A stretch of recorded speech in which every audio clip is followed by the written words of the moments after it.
Oman সাগরের আকাশ থেকে কি যুদ্ধের কালো মেঘ সরতে শুরু করেছে? 5ই মের সেই রক্তক্ষয়ী উত্তেজনার পর আজ 7ই মে 2026 বিশ্ববাসী অবাক হয়ে দেখছে এক নাটকীয় মোড়। যে পেন্টাগন 24 ঘন্টা আগে ইরানকে পৃথিবীর মানচিত্র থেকে মুছে দেওয়ার হুমকি দিয়েছিল, সেই আমেরিকাই আজ তাদের রণতরীগুলোকে ওমান সাগরের উত্তপ্ত জলসীমা থেকে নিরাপদ দূরত্বে সরিয়ে নিচ্ছে। কিন্তু কেন? সুপার পাওয়ার আমেরিকা কি তবে ইরানের ড্রোনের কাছে হার মানল, নাকি এর পেছনে লুকিয়ে আছে বিশ্ব অর্থনীতির আর তেলের বাজারের কোনো গভীর রহস্য? অনেকে বলেছেন এটি কেবল পিছু হটা নয়, বরং পর্দার আড়ালে হয়েছে এক বিশাল গোপন চুক্তি। আজকের এই মেগা রিপোর্টে আমরা উন্মোচন করব কেন ট্রাম্প প্রশাসন হঠাৎ যুদ্ধের পথ থেকে সরে এলো এবং এর ফলে বিশ্ব রাজনীতিতে কার জয় হলো। ঘটনাটি বিশ্লেষণ করলে দেখা যায় মার্কিন নেভির সেই ডাপুটে ডেস্ট্রয়ারগুলো এখন ওমান সাগরের কেন্দ্রীয় পয়েন্ট থেকে প্রায় 100 মাইল দূরে অবস্থান করছে। পেন্টাগন একে বলছে কৌশলগত পুনর্বিনাশ, কিন্তু সামরিক বিশেষজ্ঞরা একে সরাসরি পিছু হটা হিসেবেই দেখছেন। প্রশ্ন উঠেছে কেন এই ইউটার্ন, আর এর প্রধান কারণ হিসেবে উঠে আসছে ইরানের সেই অবিশ্বাস্য ড্রোন নজরদারি।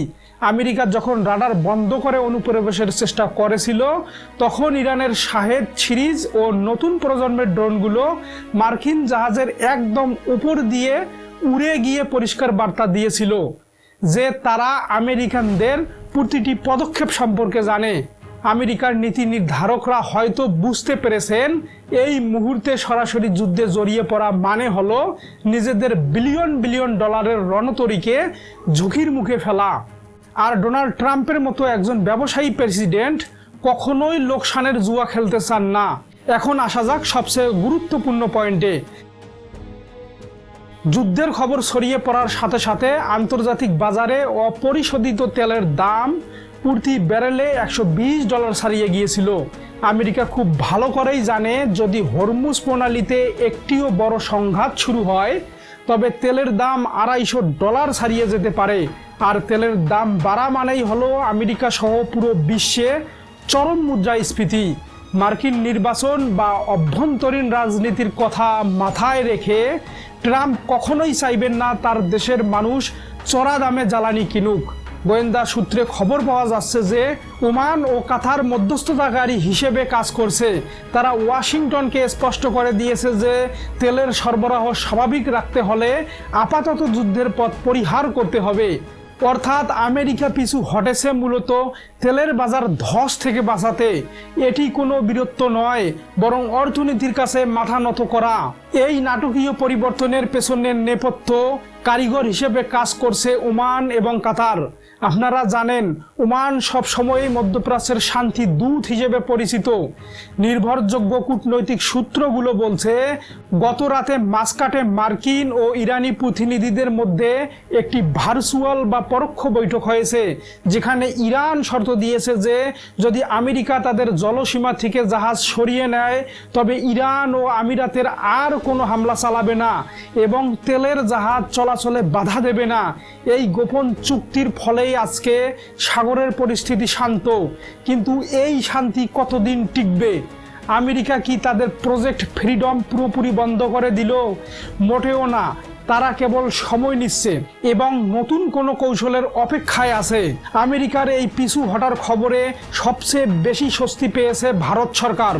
3 জন ভারতীয় নাগরিক আহত হওয়ার পর দিল্লি যেভাবে কঠোর অবস্থানে গিয়েছিল, তাতে ভারতের জ্বালানি নিরাপত্তা বড় হুমকিতে ছিল।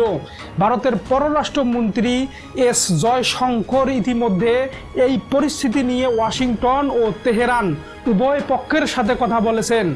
ভারত স্পষ্ট করে দিয়েছে যে হরমুজ প্রণালী বন্ধ হলে ভারতের অর্থনীতি পঙ্গু হয়ে যাবে।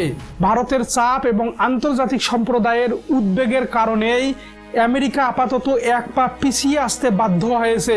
এটি ভারতের জন্য একটি বড় কূটনৈতিক বিজয় হিসেবেও দেখা হচ্ছে। মামুন মিডিয়ার দর্শকবৃন্দ, আপনারা জানলে অবাক হবেন যে ভারত বর্তমানে বিকল্প তেল সরবরাহের জন্য রাশিয়ার সাথেও নতুন করে বড় চুক্তির দিকে এগিয়ে যাচ্ছে।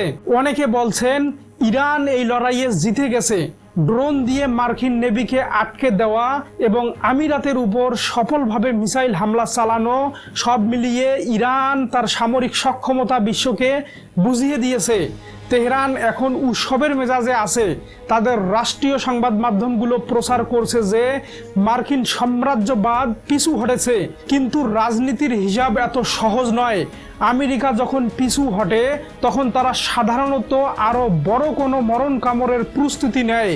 ট্রাম্প প্রশাসন হয়তো এখন ইরানের ওপর সামরিক হামলার বদলে আরও কঠিন অর্থনৈতিক অবরোধ বা সাইবার হামলার পরিকল্পনা করছে।